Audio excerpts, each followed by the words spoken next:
Hello folks, and welcome to Touhou 7, Perfect Cherry Blossom. This game was released in 2003 by Team Shanghai Alice. Now this is the second Touhou game to be released on Windows, and it's, in my opinion, one of the more classic Touhou games. 6, 7, and 8 are sometimes referred to as the classic era in Touhou, because this is where Touhou started to get really popular, and it set the stage for the series to become what it is today. And I think that especially applies to this game in particular, because this is where a lot of what Touhou is famous for now really begins, and it's really where the series starts to feel like and become what it is today, just in terms of stuff like thematics and storytelling and design. And it's also the first game to really kind of give the Gensokyo a mythology all of its own and kind of start exploring that nature.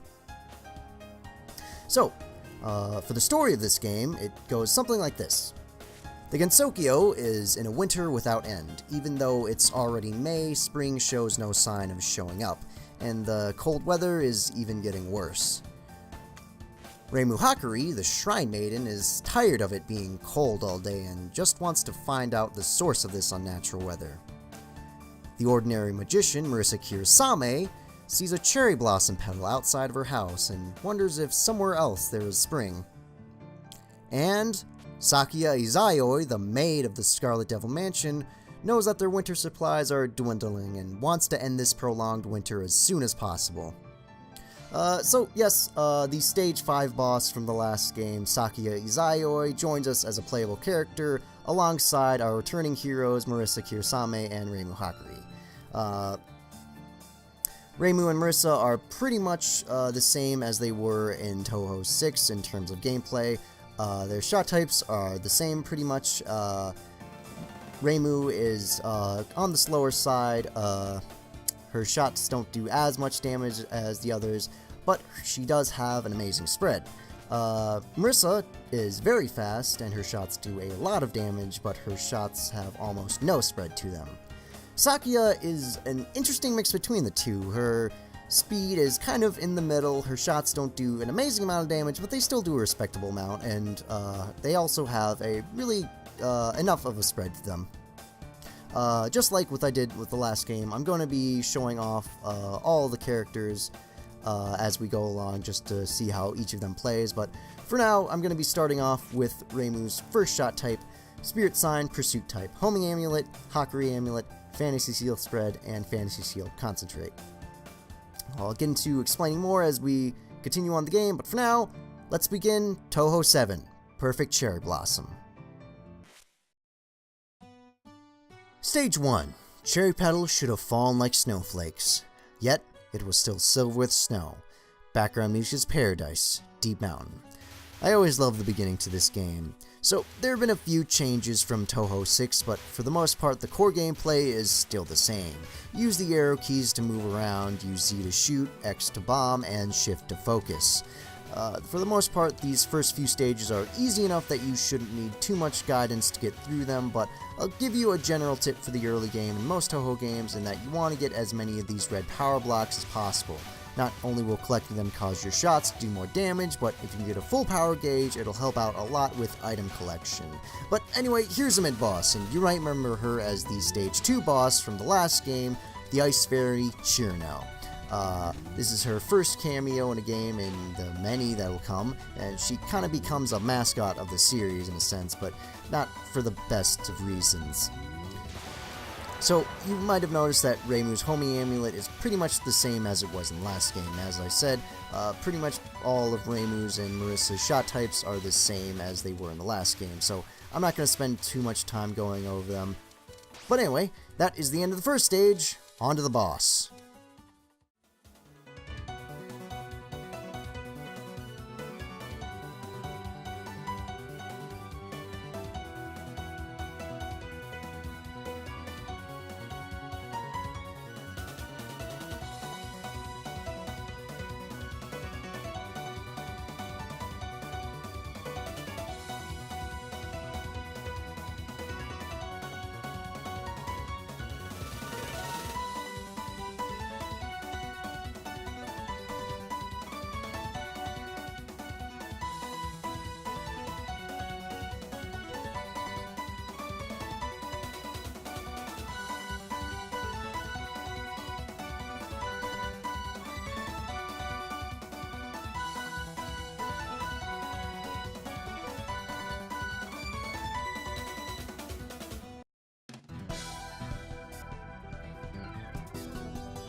This is What Winter Left Behind, Letty Whiterock. The theme is Crystallized Silver.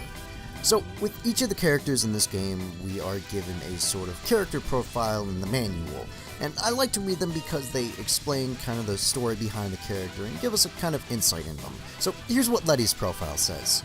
Stage 1 Boss, a yokai of the winter season who can be found in places without heat. She possesses the ability to manipulate cold. Letty is happiest during the winter. She gets in the way of Reimu and her companions because they threaten to put an end to her time of greatest happiness. However, Letty and her fellow winter spirits, as well as sufferers of hay fever, know well that spring, a season of depression, comes every year.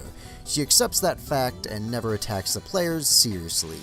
When spring comes, she disappears to an unknown whereabouts. This is her first spell card, Cold Sign, Lingering Cold. So there are a few additions to the UI and spell cards in this game.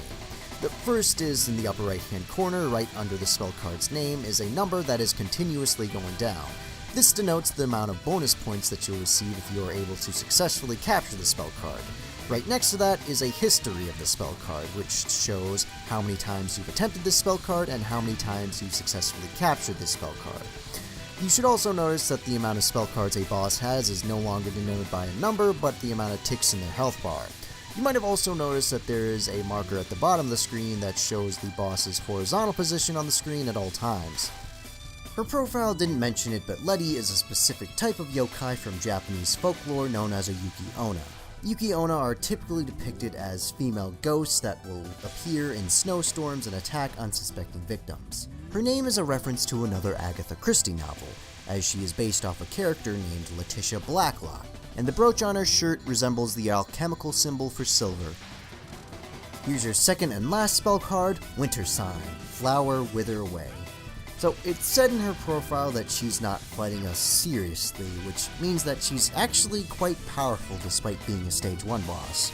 Zuna said in interviews that she's strong enough that she could cause an incident all on her own if she wanted to.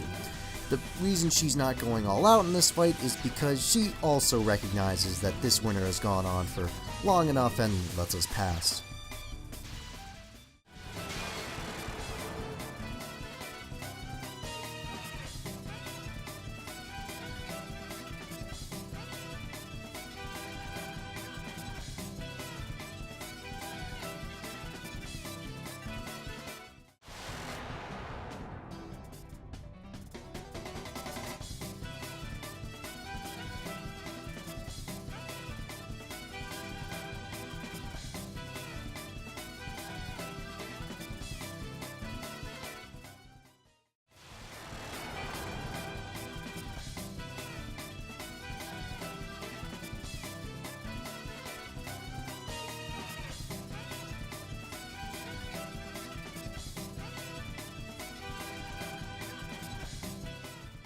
That's it for Stage 1. See you guys next time at Stage 2.